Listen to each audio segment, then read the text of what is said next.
आपने महसूस किया होगा कि जो लोग अच्छे कर्म करते हैं वह हमेशा परेशान रहते हैं, वहीं जो लोग बुरे कर्म करते हैं वे खुशी से रहते हैं। मित्रों, भगवद गीता में वर्णित कथा के अनुसार जब भी अर्जुन के मन में कोई दुविधा होती थी, कोई प्रश्न होता तो वे श्री कृष्ण के पास पहुंच जाते थे। इसी प्रकार एक दिन अर्जुन के मन में एक प्रश्न आया तो वह भगवान श्री कृष्ण के समीप आकर कहा कि वह दुविधा में है और इसका उत्तर वह श्री कृष्ण से चाहते हैं। श्री कृष्ण ने कहा कि हे अर्जुन, अपना प्रश्न मुझे बताओ। अर्जुन ने कहा, मुझे यह जानना है कि अच्छे लोगों के साथ हमेशा बुरा ही क्यों होता है, वहीं बुरे लोग खुशहाल दिखते हैं और वह अमीरों की दुनिया में रहते हैं। अर्जुन के मुंह से ऐसी बात सुनकर श्री कृष्ण मुस्कुराए और कहा, मनुष्य जैसा सोचता है और जैसा महसूस करता है वैसा कुछ नहीं होता, बल्कि अज्ञानता की वजह से वह सच्चाई को समझ नहीं पाता है। श्री कृष्ण की बातों को वह समझ नहीं पाए।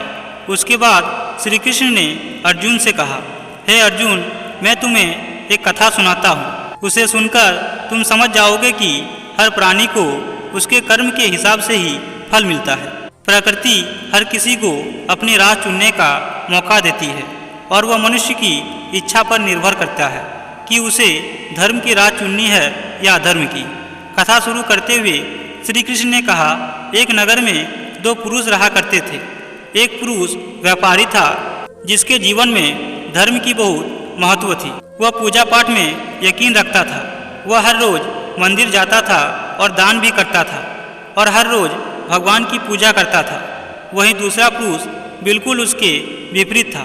वह हर रोज मंदिर तो जाता था लेकिन पूजा पाठ करने नहीं, बल्कि मंदिर के बाहर से जूते चप्पल चुराने, उसे दान और धर्म से कोई लेना देना नहीं था। कई दिन बीत गए, समय बीतता गया और एक दिन बहुत जोर की बारिश हो रही थी। इस वजह से मंदिर के पुजारी के अलावा कोई भी मंदिर में नहीं था। ये बात जब दूसरे पुरुष को पता चली तो उसने कहा कि यह सही मौका है मंदिर के धन चुराने का। उसके बाद वह मंदिर गया और पंडित से नज़र बचाकर उसने मंदिर का सारा धन चुरा लिया। उसी समय धर्म कर्म में विश्वास रखने वाला व्यक्ति मंदिर पहुंचा। दुर्भाग्य से मंदिर के पुजारी ने उसे ही चोर समझ लिया और चिल्लाने लगे। पुजारी के चिल्लाने से वहां लोग एकत्रित हो गए और उस सज्जन व्यक्ति को बहुत मारा। किसी तरह वह बचते बचाते वहां से निकला तो दुर्भाग्य ने उसका साथ वहां भी नहीं छोड़ा और वह मंदिर के बाहर एक गाड़ी से टकरा गया और घायल हो गया। फिर वह व्यापारी लंगड़ाते हुए घर जाने लगा तो रास्ते में उसकी मुलाकात उस पुरुष से हुई जिसने मंदिर के धन चुराया था। उसने कहा, आज तो मेरी किस्मत चमक गई, एक साथ इतना सारा धन मिल गया। ये सब देखकर उसे बहुत बुरा लगा और उसने अपने घर से भगवान की सारी तस्वीरें निकाल दी तथा भगवान को कड़ी कोठी बातें सुनाने लगा। कुछ सालों बाद जब दोनों ही पुरुष की मृत्यु हो गई, मरने के बाद जब दोनों यमराज की सभा में पहुँचे और भले पुरुष ने दूसरे व्यक्ति को देखा तो उसे बहुत गुस्सा आया। उसने क्रोधित होकर यमराज से पूछा, मैं तो हमेशा अच्छे कर्म करता था, दान में विश्वास रखता था, उसके बदले जीवन भर मुझे अपमान और दर्द ही मिला और इस व्यक्ति को नोटों से भरी पोटली, आखिर ऐसा भेदभाव क्यों? इस पर यमराज ने कहा, पुत्र, तुम गलत समझ रहे हो। जिस दिन तुम्हारी गाड़ी से टक्कर हुई थी वह दिन तुम्हारे जीवन का आखिरी दिन था, परंतु तुम्हारे अच्छे कर्मों की वजह से तुम्हारी मौत सिर्फ एक छोटी सी चोट में बदल गई। तुम इस दुष्ट व्यक्ति के बारे में जानना चाहते हो। दरअसल इसके भाग्य में राजयोग था, मगर इसके कुकर्म और अधर्म की वजह से वह सिर्फ एक छोटी सी धन की पोटली में बदल गया। यमराज की बातों को सुनकर वह काफी प्रसन्न हो गया और यमराज से माफी मांगने लगा। कथा सुनाने के बाद श्री कृष्ण अर्जुन से कहते हैं, हे अर्जुन, क्या अब तुम्हें तुम्हारे प्रश्नों का उत्तर मिल गया? ऐसा सोचना कि भगवान तुम्हारे कर्मों को नज़रअंदाज कर रहे हैं, ये बिल्कुल भी सत्य नहीं है। भगवान हमें कब क्या किस रूप में दे रहा है मनुष्य को समझ में नहीं आता, मगर आप अच्छे कर्म करते रहे तो भगवान की कृपा हमेशा बनी रहती है। इसलिए अपने अच्छे कर्मों को बदलना नहीं चाहिए, क्योंकि उसका फल हमें इसी जीवन में मिलता है।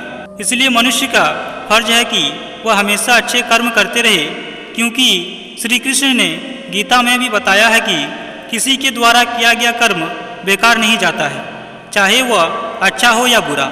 मित्रों, मनुष्य के सुख और दुख के 3 ही कारण होते हैं। पहला, मनुष्य अपने जीवन में सुख और दुख दोनों को ही अपने कर्मों द्वारा जीवन में आमंत्रित करता है। जब भी किसी मनुष्य पर दुख आता है तो हमेशा यही कहता हुआ दिखाई देता है कि आखिर ऐसा क्यों हो रहा है। वह इस बात को भूल जाता है कि आप अपने जीवन में जो भी भोगोगे वह आपके कर्मों का ही नतीजा होगा। लेकिन ये बात भी सही है कि सुख और दुख जीवन का एक अभिन्न हिस्सा है। अगर किसी के जीवन में दुख आया है तो कुछ वक्त बाद सुख का आना भी तय है। दूसरा, अपने चीज़ों को किसी दूसरों पर ज़्यादा खर्च भी ना करें। हर किसी के ज़िंदगी में कोई भी चीज़ अस्थायी नहीं है। अगर आपके जीवन में दुख की छाया है तो सुख भी जरूर आएगा। इसी वजह से आपने कई बार लोगों से यह कहते हुए सुना होगा कि अच्छा हो या फिर बुरा, इस जन्म में कर्मों का फल इसी जन्म में मिलता है। हालांकि मनुष्य की ये प्रकृति होती है कि वह दुख के समय यही कहता है कि आखिर उसने जीवन में ऐसा क्या किया जिसकी वजह से उसे ये सब भुगतना पड़ रहा है। लेकिन उस वक्त वह यह भूल जाता है कि वह वही भुगत रहा है जो उसने कर्म किए होते हैं। तीसरी, अगर आप अपने मन को शांत करोगे, अगर मनुष्य की जिंदगी में सुख की लहर आती है तो वह भी उसके कर्मों का ही परिणाम होता है। कुछ लोग सुख की छाया आते ही घमंड करने लगते हैं। ऐसा बिल्कुल भी नहीं करना चाहिए, क्योंकि सुख और दुख सिक्के के 2 पहलू होते हैं। अगर जिंदगी में सुख है तो दुख भी आएगा, और दुख है तो सुख का आना भी निश्चित है। लेकिन इतना जरूर है कि ये सब मनुष्य के कर्मों पर निर्भर करता है। इसी वजह से महान ऋषियों ने कहा है कि मनुष्य स्वयं ही अपने कर्मों द्वारा जीवन में दुख को आमंत्रित करता है।